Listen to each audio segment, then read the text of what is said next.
Hello, my name is Elizabeth DeVries. Today is the 7th of August 2024. I just wanted to have a brief chat of what's been going on over the last 2 weeks in America, because to me it's been quite an appalling display of judgment. I'm not condoning the what went on in the debate, because I felt Joe was definitely not up to par. He was definitely ill and underperforming according to his last 3.5 years of service to our country. And Donald Trump was putting forth the usual lies and rancor and negative criticism of his opponent.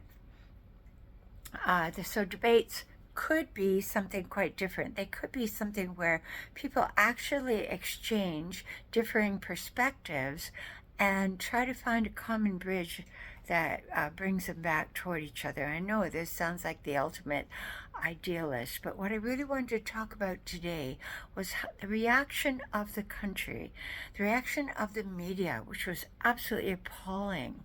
Instead of making it an equal assessment of two men, basically they pounced on Joe Biden and tried to decimate him and have him be removed from office for one bad day in a period of 3.5 years of his superior performance.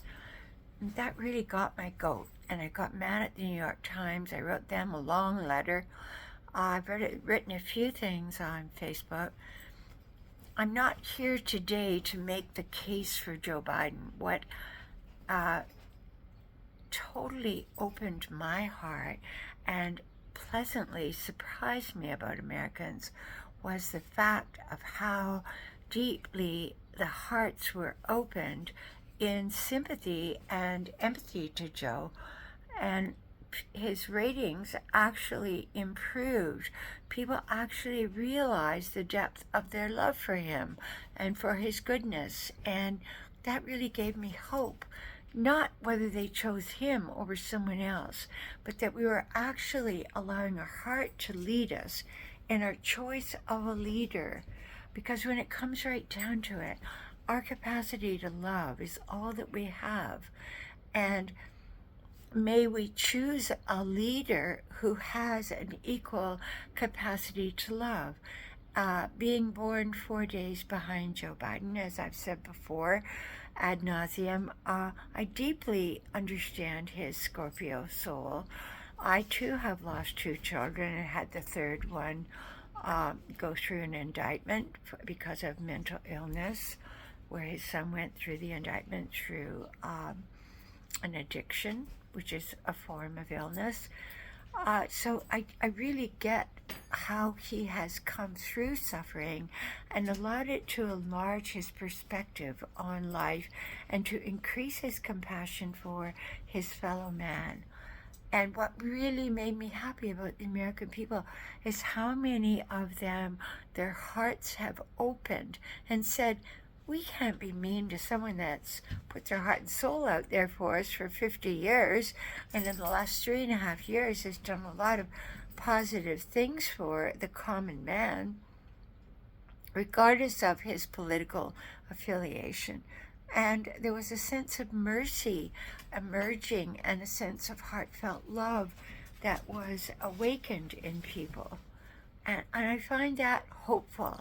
So amidst all the negativity, all the talk about the 2025 manifesto and the anger of Trumpsters and all the desecration of our environment, etc., wars, this gave me hope that there are glimmers that are coming through the suffering heart, which happened in my own life through loss.